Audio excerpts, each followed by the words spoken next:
এখনো গ্রামের অনেক শত শত মানুষ আছে যাদের হচ্ছে মেট্রোতে উঠার এটা হচ্ছে তাদের কাছে ড্রিম, সৌভাগ্য হয় না। এটা আমারও ড্রিম ছিল এক সময়, যেটা সত্যি কথা। আমি গ্রামে বড় হয়েছি, আমার অনেক শখ ছিল এটা। তাই বলে একজন মানুষকে গ্রাম নিয়ে এত ছোট করে কথা বলতে হয় না। আপনি হয়তো শহরের উচ্চ হাই লেভেলের হাই সোসাইটিতে বড় হয়েছেন, সবাই তো একরকম লাইফ। আর তাছাড়া হচ্ছে গ্রামে যারা থাকে সবাই যে গরিব বা এরকম মেন্টালিটি কেন আপনার? আচ্ছা বাদ দাও, আপনার তুমি 14 কথা বলো গোষ্ঠীও না। পালতে পারবে এমনও গ্রামের মানুষ থাকে। এমপি মন্ত্রীও গ্রামে না না আমি সুন্দর একটা কথা বলি যে এমপি মন্ত্রীও গ্রামে থাকে, সবাই শহরে থাকে না। চুপ মারো, এবার তুমি এতে যাও। এবার আমার কথা হচ্ছে যে আমি গ্রাম থেকে আসছি বলে কেন ভাই আমি মানুষ না? আমার কি শখ থাকতে পারে না, আমার ইচ্ছা জাগতে পারে না? হ্যাঁ, মেট্রোতে প্রথম উঠছি ভাই, প্রথম উঠার একটা অনুভূতি, এই অনুভূতিটা আসলে প্রকাশ করার মতো না। আর গ্রামের মানুষরাও মানুষ, সবাইকে ছোট চোখে দেখবেন না। Thank you.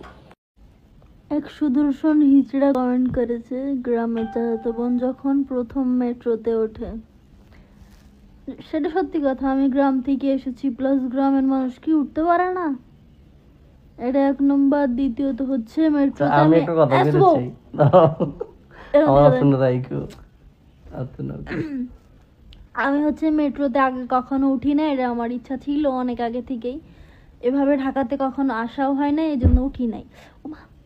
পরে আমার হাজবেন্ড হচ্ছে আমার এই ড্রিমটা পূরণ করছে। এটা আমার ইচ্ছা ছিল, যেটা সত্যি কথা। আর ফার্স্ট বার মেট্রোতে উঠলে, যেহেতু আমরা পাবলিক ফিগার, আমরা তো ভিডিও করবই।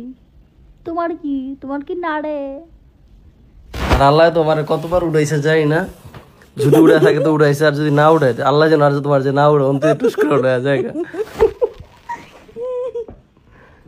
মানুষের জ্বালায় মানে কিছু তোমার মেট্রোতে নিয়ে যে টুস করে ফেলে দেওয়ার দরকার।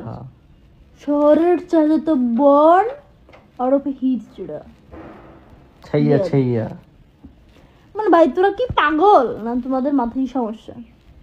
একজন মানুষ ফার্স্ট মেট্রোতে উঠলে, এটা যেহেতু আমরা দুজন পাবলিক ফিগার, আমরা ভিডিও করবো, এটা তো নর্মাল। আর আমি আগে কখনো উঠি নাই, আমার হাজব্যান্ড অনেকবারই উঠছে কিন্তু আমি উঠি নাই। এই জন্য আর কি ফার্স্ট ওই যে একটু ভালো লাগে কাজ করে, তাই আর একটু নার্ভাস। আর একটা কথা হচ্ছে ভাই, ও তো গ্রামে থেকে বড় হয়েছে না, গ্রামের চাস্তো বোন বলো আর খালাতো বোন বলো আর যাই বলো, তোমার তো আর বোন লাগে না। একটা মানুষ গ্রামে থাকলেই খ্যাত হয়। তুই তো বড় খ্যাত রে, তুই শহরেতে তো এসে বড় খ্যাত। আর গ্রামের মানুষগুলোর মন মানসিকতা তোমাদের মতো নষ্ট না, এর একটা মানুষকে রেসপেক্ট করতে পারে। শহরের অনেক সুন্দর মেয়েও আছে, সুদর্শন মেয়েও আছে, যারা দেখবেন যে অত্যাধিক ফাজিল। আবার অনেক মেয়েও আছে যথেষ্ট গুণ ভালো। শহরের 80% প্লাপান ভালো, এই 20% তোমার মতো টুটিয়া মানুষ আছে না, এইগুলা খারাপ। আমার মুখে কথা ফুটেছে। যাই হোক, থ্যাংক ইউ আপু এত সুন্দর একটা কমেন্ট করার জন্য। আমি আসলে আগে উঠি নাই, আর এতক্ষণ যা বললাম এর জন্য দুঃখিত। আগে উঠি নাই, এই জন্য ফার্স্ট ওঠার জন্য একটু নার্ভাস ছিলাম, এই আর কি। ধন্যবাদ।